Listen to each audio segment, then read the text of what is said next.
நம் தேவனாகிய இயேசு கிறிஸ்துவினால் உங்களுக்கு கிருபையும் சமாதானமும் சந்தோஷமும் உண்டாவதாக.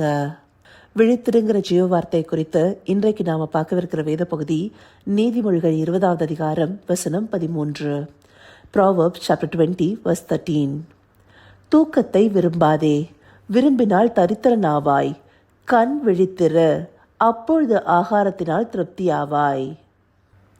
இந்த வசனத்துடைய மேலோட்டமான அர்த்தத்தை எடுத்துட்டோம்னா, நாம தூக்கத்தை விரும்பாம கண் விழித்திருந்து செயல்பட்டோமே ஆனால் ஆகாரம் பெற்று திருப்தி அடைவோங்கிறத குறிக்கிறதா இருக்கும். ஆனா அந்த அர்த்தத்தை மாத்திரம் இது கொண்டதாக அல்ல. இது ஒரு ஆவிக்குரிய ரீதியாக சொல்லப்பட்டிருக்குதுங்கிறத இதற்கு முன்பாக இருக்கிற வசனத்துல இருந்து பார்க்கும்போது நமக்கு தெளிவா புரியும். இதற்கு முன்பாக இருக்கிற 12வது வசனம் என்ன சொல்லுது? கேட்கிற காதும் காண்கிற கண்ணும் ஆகிய இவ்விரண்டையும் கர்த்தர் உண்டாக்கினார்.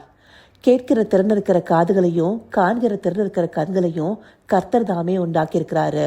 இதை சொல்லிட்டு குறிப்பாக கண் விழித்திருக்கும்படி சொல்லும் போது அது நம்முடைய மாம்ச பிரகாரமான கண்களை குறிக்கிறதாக அல்ல, நம்முடைய ஆவிக்குரிய கண்களை குறிக்கிறதாக இருக்கு.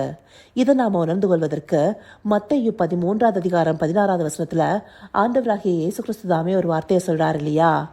உங்கள் கண்கள் காண்கிறதுனாலும் உங்கள் காதுகள் கேட்கிறதுனாலும் அவைகள் பாக்கியம் உள்ளவைகள்.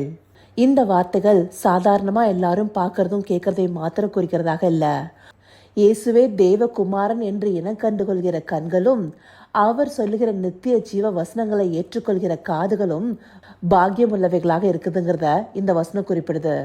அந்தபடியா நம்முடைய ஆவிக்குரிய கண்கள் சோர்வடைந்த நித்திரை செய்கிறதா இல்லாம விழித்திருக்கும் போது ஆகாரத்தினால திருப்தியாகும்.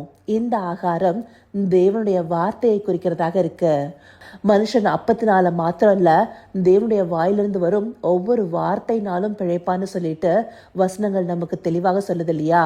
அந்தபடியாக தேவனுடைய வசனம் என்னும் ஆகாரத்தினால பிழைக்கும்படியாக நம்முடைய ஆவிக்குரிய கண்கள் திறந்திருக்கணும்.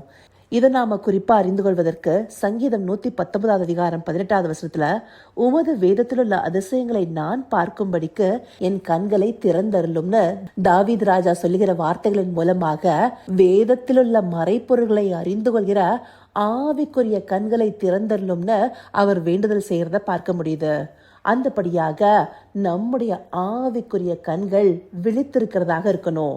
அப்படியாக விழித்திருக்கும் போதுதான் நாம பெற்றுக்கொள்கிற ஜீவ வார்த்தை என்னும் ஆகாரத்தினால திருப்தி அடைய முடியும். அநேகர் தேவனுடைய வசனத்தை கண்டு வாசிக்கிறாங்க, பிரசங்கங்கள்ல கேக்குறாங்க.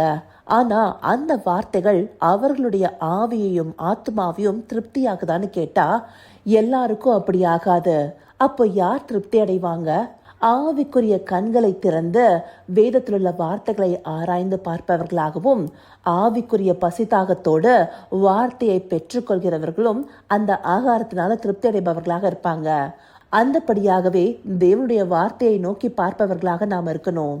இதற்கு நம்முடைய ஆவிக்குரிய கண்கள் விழித்திருக்கிறதாக இருக்கணும். இந்த விழித்திருக்கிற அனுபவம் இருந்தா மாத்திரம்தான் நம்மால தேவனுடைய வார்த்தைகளை நிதானித்து அறிந்து கொள்ள முடியும். நாம கடந்து செல்கிற காலங்களையும் நிதானிக்க முடியும். கண் விழித்திருக்கிற ஜாமக்காரன் காலத்தை நிதானித்து சொல்ல முடியுங்கிறத வசனம் சொல்லுது இல்லையா? அந்தபடியாக கண் விழித்திருக்கும் போதுதான் நாம கடந்து வருகிற கால சூழ்நிலையும் நம்முடைய தேவனுடைய வருகையும் கூட நம்ம அறிந்து கொள்ள முடியும். அதற்கு நம்மை ஆயத்தப்படுத்துகிறது தேவனுடைய வார்த்தைகளே. அந்த வார்த்தைகளை நாம எந்த அளவுக்கு வாஞ்சையோடு தாகத்தோடு பசியோடு உட்கொள்கிறவர்களாக இருக்கிறோம். அந்த பசிதாகம் நமக்குள்ளார இருக்கும் போதுதான் கண் விழித்திருப்பவர்களாக இருப்போம். அந்த ஆகாரத்தினால திருப்தி அடைபவர்களாகவும் இருப்போம். இந்தபடியான வாஞ்சையோடு அன்றைக்கு தாவீது ராஜா இருந்ததுனால்தான் சங்கீதம் 119வது அதிகாரத்துல முழுமையாக தேவனுடைய சத்திய வசனங்களையும் கட்டளைகளையும் கற்பனைகளையும் பற்றியே பேசியிருக்கிறாரு. தேவனுடைய வார்த்தையே அவருக்கு எல்லாமுங்கிறத அந்த அதிகாரம் தெளிவாக விளக்குது. அந்தபடி தேவனுடைய வார்த்தையின் ஆழங்களை அறிந்து கொள்கிற ஆவிக்குரிய கண்கள் நமக்கு திறக்கப்படணும். அப்படி திறக்கப்படும் போது அவருடைய வார்த்தை என்னும் ஆகாரத்தால திருப்தி அடைந்து அவர் நமக்கு போதிக்கிற வழியில நடப்பவர்களாக இருப்போம். அவருடைய வசனமே நம்முடைய கால்களுக்கு தீபமாயும் பாதைக்கு வெளிச்சமாயும் இருக்கு.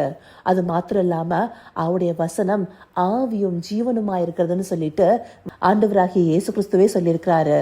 அந்தபடியாக ஆவியும் ஜீவனுமுடைய வார்த்தைகளை நாம் எவ்வளவாக உட்கொள்கிறோமோ அவ்வளவாக கண் விழித்திருந்து அவருக்காக காத்திருக்கிற மனவாட்டி சபைகளாக உருவாக்கப்படுவோம். அப்படியான ஆயத்தத்தை நாம பெற்றுக்கொள்வதற்காகவே கண் விழித்திருந்து செயல்படணும். இதை நாம் அறிந்து கொள்வதற்காகவே இந்த பகுதிகள் நமக்கு காண்பிக்கப்பட்டிருக்கு. இதை உணர்வுள்ள இதயத்தோடு பார்த்து கண் விழித்திருந்த தேவனுடைய வசனம் என்னும் ஆகாரத்தினால திருப்தி அடைய அவரை நோக்கி பார்ப்போமா? கர்த்தாவே, தேவாதி தேவனே, உமக்கே இந்த வேலையில நன்றி செலுத்துகிறோம் ராஜா. அப்பா, உம்முடைய வசனம் என்னும் ஆகாரத்தினால திருப்தி அடைய எங்களுடைய ஆவிக்குரிய கண்கள் திறந்திருக்கணுங்கிறத இந்த வார்த்தைகள் மூலமா எங்களுக்கு காண்பிச்சிருக்கீங்க தகப்பனே. இதை அறிந்து கொண்டு ஒவ்வொரு நாளும் உம்முடைய வார்த்தை என்னும் ஆகாரத்தினால திருப்தி அடையும்படி எங்க ஆவிக்குரிய கண்களை திறந்து கொடுங்க ராஜா. ஆம் தகப்பனே, அதன் மூலமாகவே உம்முடைய வேதத்தில் உள்ள அதிசயங்களை நாங்க பார்க்க முடியுங்கிறத அறிந்து கொண்டு வார்த்தையின் மேல் பசிதாகமுள்ளவர்களாய் நாங்கள் இருக்க தேவரீர் எங்களை நடத்தி அருளுங்க. அப்படியே நீங்க நடத்த போகிற கிருபைக்காய் நன்றி. சகலவித துதி மகிமை கனம் யாவும் ஒருவருக்கே செலுத்துகிறோம். இயேசு கிறிஸ்துவின் மூலமாய் வேண்டிக் கொள்கிறேன் பிதாவே. ஆமேன், ஆமேன்.